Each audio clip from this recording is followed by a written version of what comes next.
Welcome to Jack's Corner, where conservative values meet national headlines, and truth and reality have a seat at the table. From Louisville, Kentucky, here's your host, Jack Richardson. Hey folks, well, welcome to another edition of Jack's Corner, where truth and reality have a seat at the table.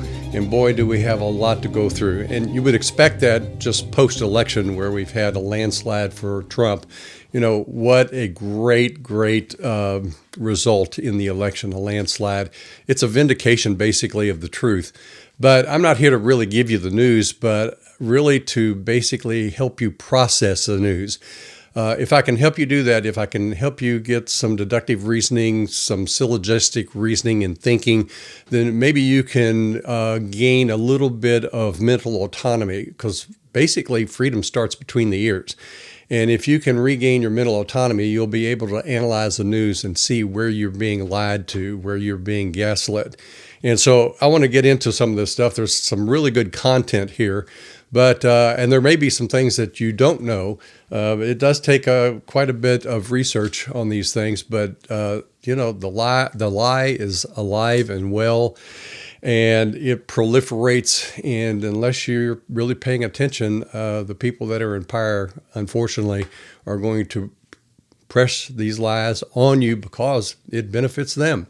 So anyway, let's get into the one that I guess is most current on everybody's mind, and that is with regards to Joe Biden's pardoning of his son Hunter.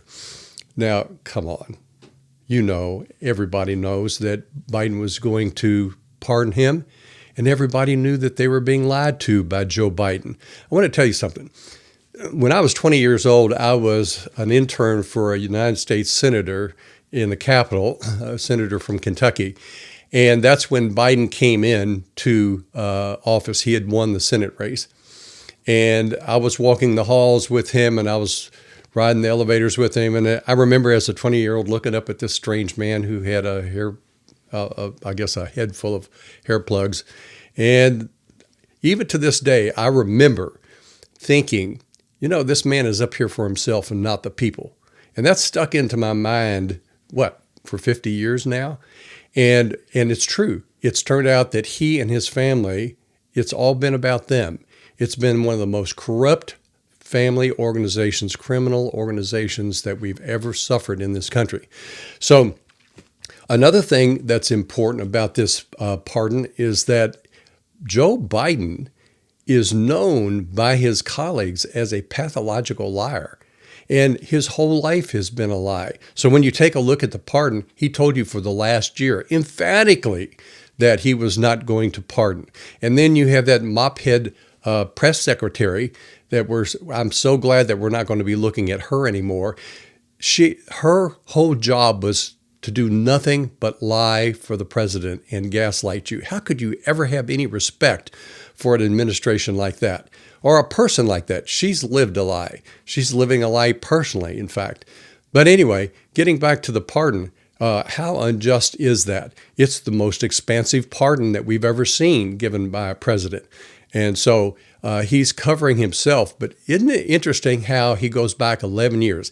He knows exactly when the criminal conduct started. So that's why he goes back 11 years and takes this broad-based pardon, 11 years.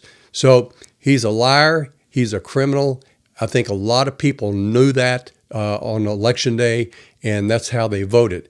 If they really knew as much as they should know with regards to the criminal and the corruption in Washington, D.C., it probably would have been an even larger landslide. But that's my take on the pardon. It's a two-tiered justice system, and it's justice for them.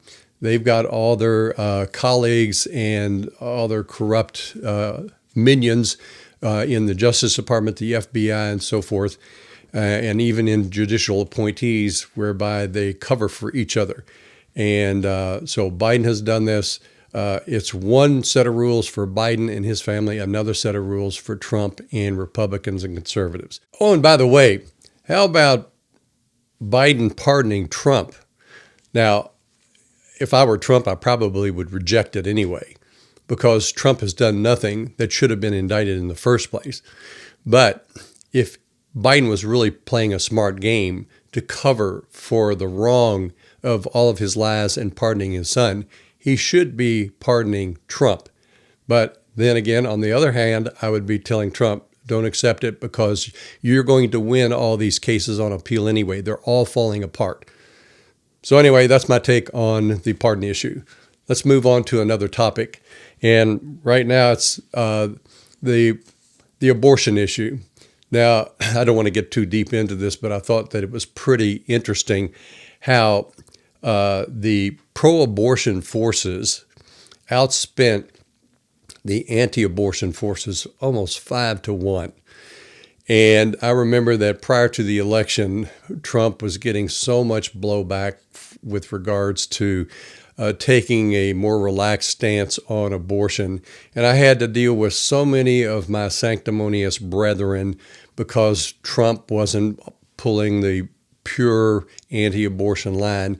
Look, I'm absolutely anti-abortion. I don't believe there should be any abortion, period, because, the circumstances of your conception has no connection with regards to your worth as a person.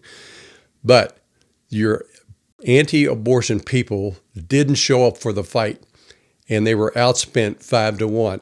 So let's put that one issue to rest with regards to if you're going to complain about it, then put money where your mouth is. And so for all my sanctimonious and self-righteous brethren who were playing politics and playing in an area where they didn't understand that what they were about to do is create more abortion than less, you need to do some soul searching right there. Let's move on to another area, and boy, is there a lot, but you would expect that. How about the last year alone, illegal immigrants cost Americans almost half as much as our adjusted spending in World War I. Now, I want you to think about this. And this is where I love what Thomas Sowell has to say about this. He talks about experts. And you become an expert in one field, and then all of a sudden you're an expert in every field. And so you get these economic experts out there, and they start talking about the tariffs and that, tariffs are bad because they're going to ultimately cost the taxpayer. Are you out of your mind? Do you realize that what a tariff it would do with regards to cutting down the flood over the southern and northern borders of this country? Do you know what illegal immigration is costing this country right now? It's in the tens and hundreds of billions of dollars. And these so-called experts get on there and they go, and they start whining and go, it's going to cost the consumer. Oh, what? Compared to what? I mean, seriously? I mean, these people are way out of their lane. They should be laughed off the stage. And I listen to these people talk about how it's going to cost. Well, it's already costing us. But take a look at what Trump has already done, and he's not even inaugurated yet. He's threatened the tariffs. And what's happening? Well, just recently, the president of Mexico just started breaking up these big caravans that were heading towards the United States. And then what happened? Justin Trudeau, Mr. Castro himself, comes down from Canada to Mar-a-Lago and meets with Trump just a few days after Trump threatened it. So see, that's what happens, and that's what you get with a strong man. All of a sudden you start getting action, and now they're taking action that should have been taken 4 years ago to close the borders and to shut down all the illegal flow of drugs and fentanyl across the border. And this could have been done with a simple statement, just like Trump said. But getting back to the point with regards to these experts, do not listen to these people that tells you that it's going to increase your cost. And here's another point. The tariffs that Trump put into place when he was president, they were never removed by Biden. But then you have people on the left saying, these are a bad thing and bad idea. Well, if they were such a bad idea, why didn't you remove them while Biden was president? So anyway, that's my take on the immigrant status and the tariffs and these so-called experts that are always trying to gaslight you and tell you, no, they're not really experts. Thomas Sowell was great. He says the problem with experts is that they think they're an expert in everything. So don't give them the time of day. Just shut them out. All right, let's go on to the next thing. Kamala Harris advisors. Well, guess what? The internal polling. Now they admit that their internal polling shows that they were never ahead. They knew that they were in trouble from the very beginning. But you were again gaslit that this was going to be razor thin, right? You heard that time and time again. It was the constant drumbeat. Well, excuse the French, but a lot of these pollsters were covering their ass, particularly when they got close to the election itself, and you started seeing the numbers sway back to what was more realistic. Well, they never got to what was realistic. I'll tell you a little bit about my history with regards to polling. When I was in college, I was chairman of the Thought Analysis Committee. That's a fancy name and a fancy word for polling. And I knew how to word questions and word them in a certain way and ask them in a certain sequence to get the kind of response that I wanted. And I got the response I wanted. So that's polling for you. There's so much dishonesty in polling and how they weight it. You can't trust it. You shouldn't. But it's also the power of suggestion.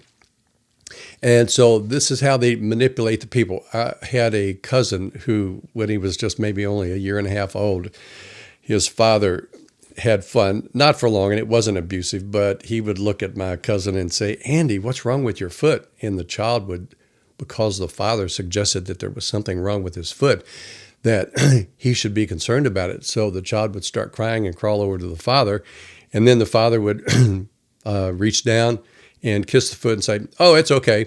And then the child would get up and walk away. But that just shows you the power of suggestion. Well, that was just one little anecdote there with regards to how I observed how powerful the power of suggestion is. But it's being done to you every day, and it's being done to you through your polling and everything that you get in the news. So that's why you need to be able to analyze the news properly and in a syllogistic way so that you can reach a conclusion that's beneficial to yourself. So let's go to the next issue, and this is a really good one. Trump's FBI pick has plans to reshape the Bureau. This is what Kash Patel has said he wants to do.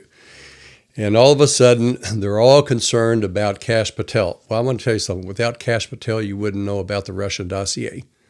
You wouldn't understand, you wouldn't know about the Russian hoax where they tried to frame Trump as being some agent of Russia. And Hillary Clinton, yes, lock her up. She was a criminal. You know, it's really too bad that some of these bad actors aren't really indicted. The wrong people are being indicted. The people that are being indicted are the people that can prove the fraud of the real criminals. So Hillary Clinton's not indicted. Trump didn't get her indicted and threatened with jail, as they did to him. But Kash Patel was the one that fought against Adam Schiff. You know, he's another prolific and pathological liar, and was even sanctioned in the House for the way he lied about having evidence about the Russian dossier. Yet now he's senator from California. I guess it tells you a lot about the character of the people that are voting for him. But I mean, it's a pretty sad state when the liars proliferate and they get elected or reelected to higher office. But Kash Patel is the person that we need to disrupt what's going on in the FBI and in the Justice Department. That whole thing needs to be cleaned out from the Strzok's and the McCabe's and all these people who are nothing but political activists, and they care nothing about justice. So think about that. With regards to Kash Patel, I think that it was a good pick. And so don't listen to whatever you're being told, because you're not being told the whole truth with regard to Patel. Now, the next item I want to talk about are these, the mean tweets are back, Trump's new warnings to Hamas. And, you know, this is why you need a strong leader. one that's not corrupted like Biden was by shaking down foreign governments for payments under the table. But in regards to the mean tweets from Trump right now, well, look what it's producing. It's producing results before he's even president, from Canada to Mexico to Europe. Even Hamas is now wanting to negotiate. And this reminds me, so many years ago, one of the best nights of my life was when Ronald Reagan was elected president in a sweeping landslide because of all the corruption under the Jimmy Carter regime. And I have no pity on Jimmy Carter at all, because he's the one that gave us 21% interest rates. He gave us 10 and 11 and 12% unemployment and inflation. And it was a miserable, miserable time.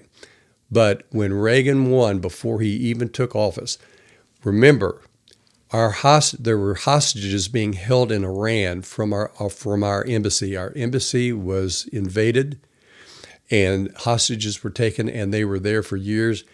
And Jimmy Carter couldn't do a thing about it. He was too weak.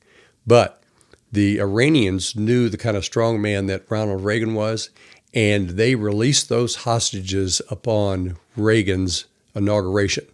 That's what you get with a strong man and with the right people in power.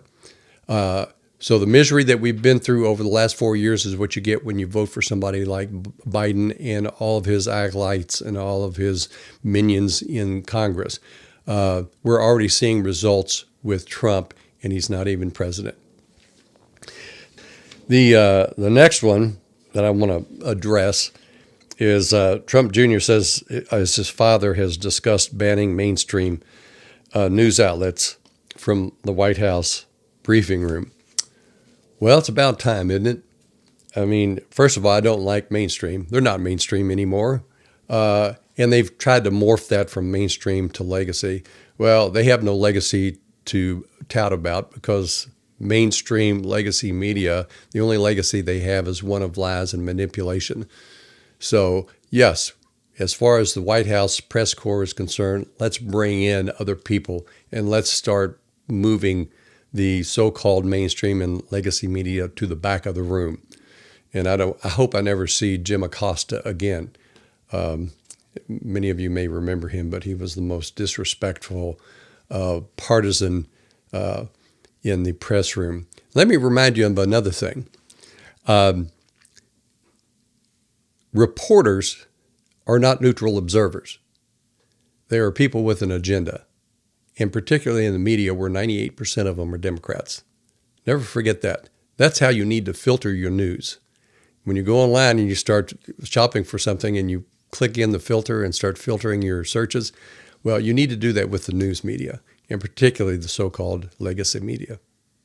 Now, the next thing I want to deal with, and there's a wealth of information out here. Here's a good one. AOC. My beef against her right now is not so much about her, but about the news media right now that are trying to create a new false narrative and get this into the mainstream of society and of this country's thought, thinking that she's a quality candidate for president in 2028. Are you serious? And here's some of the things they say. Oh, she's effective. She's grassroots. She's smart. And she's communist.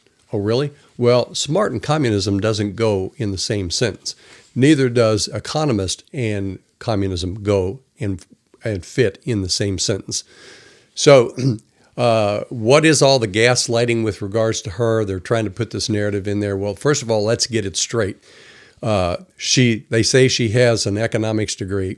Well, I'm going to tell you something. I'm tired of all these degrees that somehow imply that people are qualified. They're not. There are plenty of attorneys that are idiots out there. There are plenty of doctors that get sued for malpractice. There are plenty of economists out there, more than anybody else, that have gotten it wrong and have screwed up our economy. And I don't know whether this was a mail order degree or not, but I think she's probably got more of a profession in being a bartender than she does an economist. But to claim that she's an economist, but then also that she's a communist and everything that she proposes legislation-wise is Marxist is absolutely ridiculous. So Fox News has even bought into this game, and I was almost nauseous as I was traveling to work the other day listening to the news and them talking about AOC. Well, don't underestimate her. You know, she's really qualified and she is effective and she's with grassroots. Well, let's take a look at her grassroots. Take a look at the character of the people in the district that she represents. My goodness, you wouldn't trust anything there. And she destroyed tens of thousands of jobs that could have landed in her district, but for the fact that she was so Marxist and communist in her thinking that she wasn't going to allow them into her district. Well, her district suffered for it, but they're dumb enough to go ahead and vote for her to be reelected. Again, it's oxymoronic to basically put communism and economist in the same sentence. So let's stop this at its infancy, the talk of AOC being a viable candidate in 2028. That's absolutely ridiculous. And let your news organizations, let everybody that you talk to know about this. That's ridiculous. Let's stop this. Let's nip this in the bud right away. Next thing, let's see. This is something that's a real passion of mine. We need judicial reform. We need a massive reform of the justice system. And the first place we start, and I've been talking to a lot of the legislators in Kentucky about this, is that if you get sued by the government and you win in court, then the government must pay your attorney's fees and the consequential damages.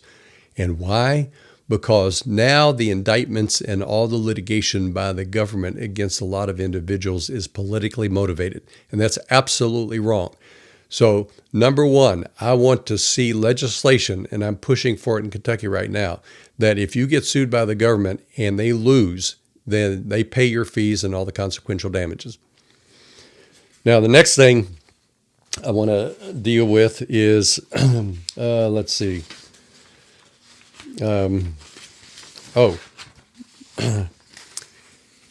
this is really near and dear to my heart, particularly after practicing for over 40 years in law, and it's with regards to the judicial system. And I've said this before, and I'll just keep saying it. There is no such thing as a jury or peers. Why? Because, well, first of all, the word peers means you're equal. And do you really feel like you could get a fair trial with the jury or peers, so-called peers today? Let me ask you this. 100 years ago, when blacks were facing an all-white jury in the South, do you think that they had any expectation of a fair trial? In Washington, D.C. today, when a white man goes up against a jury of all black people, do you think that they have any expectation of justice? No one in this country should ever face a courtroom not expecting to be treated fairly and justly. And that's not happening because that's exactly where we are today in our justice system. It's been totally politicized. I want to tell you this. The juries in this country are just rife with bias. They go in there, and surveys have revealed that these jurors have a political agenda themselves. They feel like they have a right to make a social statement. You know, facts and evidence be damned. They're going to send a message out to society. No matter how much injustice it causes the person that's there before them, they could care less. They think that in a Machiavellian way that's more important, is to send a message as opposed to do justice. Yeah, the very people that want justice are the last people that will do justice. And if you won't do justice, you don't deserve justice. But we've got to change things. We've got to change the jury system. We need to change the selection of judges. There needs to be a massive, massive reformation of our judicial system and our justice system. I have a story with regards to, I had a client. He was a high income earning client, and he had a contract with his employer, and the employer fired him in violation of the contract. It was a clear violation of the contract. So we brought suit, and during the suit, I questioned that's called voir dire, and I questioned the jury for about an hour and a half my opponent only took about 15 minutes. Well, after my hour and a half questioning of the jury, the other side thought that I had the jury stacked against him. And they settled handsomely, not enough in my estimation, but I convinced my client to go ahead and settle the case because you can't trust a jury. And so he went along, and he sings my praises today because the money that he did get out of the settlement, he went ahead and created a very successful real estate construction and real estate development company. But here's what was going to happen. We found out after the settlement and the jury was dismissed, we found out that there was this crusty, chain-smoking, resentful, bitter woman on there that hated life, hated herself, and hated anybody else, and she didn't like people that were high-income earners. And so she wasn't going to award him anything, but she was going to influence a lot of the other jurors. So in retrospect, knowing that after the fact, it was a good thing that we didn't go through a whole trial and we settled. But that's just another example of why you can never trust a jury, and that's why most attorneys don't trust juries and why they'll settle their cases before the trial is over. But anyway, folks, we have to change the justice system. You can't trust that you'll get a fair trial in New York or Chicago or LA or DC or any of these big metropolitan areas because these juries and these judges are all basically political activists, and you're not going to get justice. And that's not what our system is built upon. So let's see. That's my ranting and raving on the justice system. But I do have another item I want to talk about, and that is, I guess this is the time that we get to the woke of the week. And this is from Not the Bee. And a man named Alex Kasani, who pretends to be a woman, has won Fashion Awards Model of the Year. Now that's really psychotic. Come on, folks. Groomed by parents beginning at age 3 to 4 when he first started noticing he was attracted to girls' clothes. Started modeling when he was 12, and the reactions on X.com were unanimously disapproving. Well, folks, this is just another example, an end result of where feminism has brought us today. And they went totally overboard, and they rubbed it in your face, and you had to believe women no matter what they accused you of. So what has feminism really gotten you? Well, I'll tell you what it's gotten you. It's gotten men in sports, in women's sports. And you've got men pretending to be women that are spiking volleyballs into women's heads on the other side, giving them concussions. They're winning in all sorts of sports because they're really losers as men, and so they become women. But you can trace this all the way back to the feminist movement, and it's been really disastrous. And now you got a man winning the fashion contest, a woman's fashion contest. And so there's just a plethora of examples as to how this has been such a disaster. Feminism has been such a disaster. And I love the one where some of the feminists, they refuse to take their husband's name, or they're going to use their maiden name. Well, ladies, I got news for you. There is no such thing as a feminine name. There is no such thing as a female name, because you took your mother's name and your mother took her husband's name, and her husband has his father's name, and his father has his father's name. So when you start analyzing it, you see just how ridiculous it is, and it's so contradictory. But with regard to this woke of the week, here we have another example of Woman of the Year, but it's not a woman, it's a man. And so to wrap things up, here we have a question from one of our listeners. And here's the question. What are your thoughts in regard to the Penny trial in New York City and the prosecutor, Daphne Yoran, who brought the criminal charges against Penny, who basically saved some people on a subway from this wild-eyed, crazed, drug-induced criminal, multiple criminal accounts against him, who got on the train and was threatening to kill somebody. Well, unfortunately for Penny, he's a white man and he was in the military. But let me tell you something a little bit about the prosecutor. She is married to a woman. She's a lesbian. She's an anti-colonialist. She thinks that we stole the land from the Indians. She's about as radical left and anti-human as you can possibly get. She's a bitter, resentful woman who wants to go after anything that smacks of what she's not and what she can't be. She's a big failure. But this is the disaster. This is a case that should have never been brought, but it was only brought because of a corrupt DA, a prosecutor, and it should have never happened. And this poor man who came to the defense of other people on that subway train has been put through hell because of this mental misfit. This prosecutor should have been removed. There's no reason why she should even be in that position. But the higher-ups within the judicial system should have removed her. She is so biased and she is so rank with her corruption that this should have never been brought. But here again, that is another example of the corruption within the judicial system. This man should have never been put on trial. So with regards to Penny, I'm hoping that by the grace of God that he's let off, that some jurors will have enough sense to maybe hang the jury, but he should not have to go through what he's gone through. And he's only gone through that because of a corrupt, leftist, communist-minded prosecutor. And you can't expect a fair trial in New York, as well as many other metropolitan areas around the country. So that's my take on Penny. Let's pray that he's acquitted, but it should have never, ever happened. So that does it for this week, folks. It's a really rich news environment, and it'll continue to be so with Trump's ascendancy to the presidency again.